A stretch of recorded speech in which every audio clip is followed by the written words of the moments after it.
અર્જુન મોઢવાડિયાએ ચૂંટણી પંચમાં વડાપ્રધાનની સામે ફરિયાદ બાબતે માથુરે કોંગ્રેસ પર આક્ષેપ કર્યો હતો અને કહ્યું કે કોંગ્રેસ પાસે કોઈ મુદ્દો નથી, એટલા માટે કોંગ્રેસ અમારો વિરોધ કરી રહી છે. કોંગ્રેસ શું બોલે છે તેનો અમારે જવાબ નથી આપવાનો. અમે તો માત્ર વિકાસની રાજનીતિમાં જાણીએ છીએ. તો ભાજપે અર્જુન મોઢવાડિયા પર કરેલા કટાક્ષને લઈને અમિત ચાવડાએ ભાજપ પર પ્રહાર કર્યા. કહ્યું કે ભાજપ કોંગ્રેસના નેતાઓની ચિંતા છોડી દે. જીતુભાઈ કોણ છે એ પહેલા જણાવવું જોઈએ. તો ગાંધી પરિવારની સુરક્ષાને લઈને અમિત ચાવડાએ નિવેદન આપ્યું કે ગાંધી પરિવારની સુરક્ષા અંગે સરકાર ત્વરિત કાર્યવાહી કરે. સોનિયા ગાંધી, રાહુલ ગાંધી અને પ્રિયંકા ગાંધીના જીવન પર જોખમ રહેલું છે. અમદાવાદના ઘાટલોડિયા વિધાનસભા વિસ્તારમાં ભાજપના કાર્યકર્તાઓએ નરેન્દ્ર મોદી અને અમિત શાહના કટઆઉટ પહેરી પ્રચાર શરૂ કર્યો. પ્રચારમાં યુવા મોરચાના પ્રમુખ ઋત્વિજ પટેલ પણ જોડાયા હતા. જૂનાગઢમાં જિલ્લા પંચાયત કારોબારીના ચેરમેન લાલજી ડોબરિયા ભાજપમાં જોડાયા. કેબિનેટ પ્રધાન જવાહર ચાવડા અને માણાવદર વિધાનસભા પેટા ચૂંટણીના ભાજપના ઉમેદવારની આગેવાનીમાં તેઓ ભાજપમાં જોડાયા.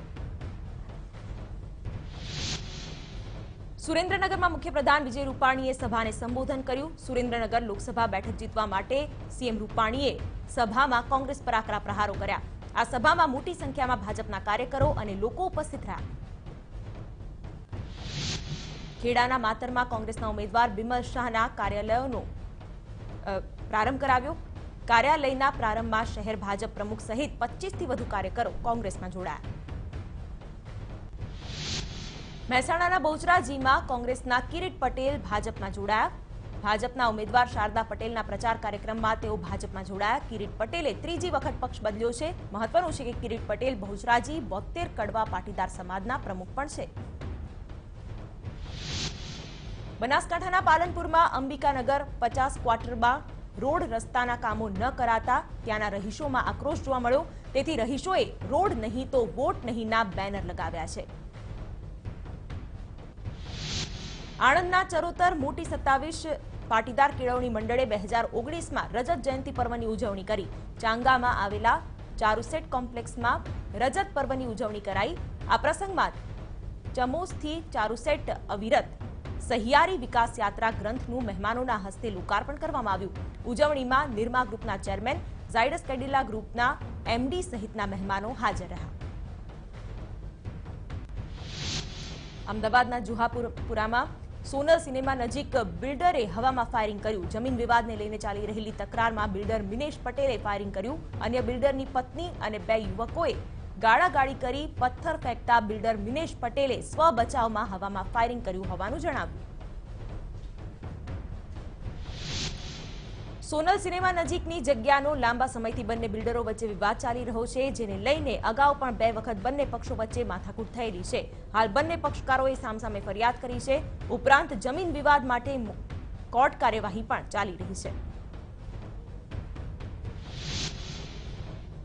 જૂનાગઢના જોશીપરા વિસ્તારમાં ચોરીની ઘટના બની. દંપતી સૂતા હતા ત્યારે તસ્કરોએ રોકડ અને દાગીના મળીને ₹50,000ની ચોરી કરી ફરાર થઈ ગયા.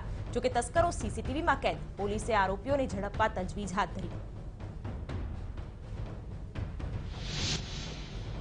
અમદાવાદના કુબેરનગરમાં સામાન્ય બાબતમાં જૂથ અથડામણ થઈ. એક્ટિવા ટકરાવા જેવી સામાન્ય બાબતમાં બબાલ થઈ, જેના સમગ્ર દ્રશ્યો સીસીટીવીમાં કેદ થયા. ત્યારે પોલીસે ગુનો નોંધી વધુ તપાસ હાથ ધરી છે.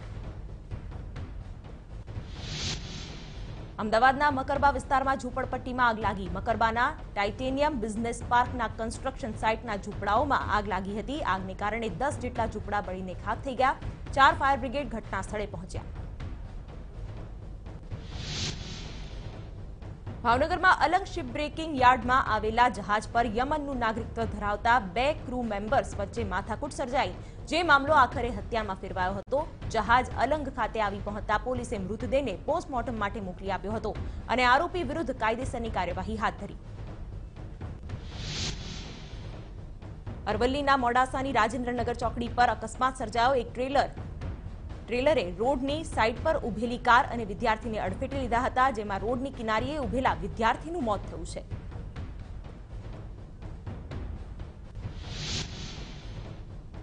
સુરતના અડાજણ વિસ્તારમાં આવેલી એક હોટેલમાં ક્લોરીન ગેસથી ભરેલી બોટલ લીક થઈ હતી. હોટેલની નજીકની સોસાયટીમાં રહેતા સ્થાનિકોને દૂર કરીને ફાયર બ્રિગેડે બોટલને સાવચેતીપૂર્વક પાણીમાં જ નાખીને સ્વિમિંગ પુલને સીલ કર્યો છે.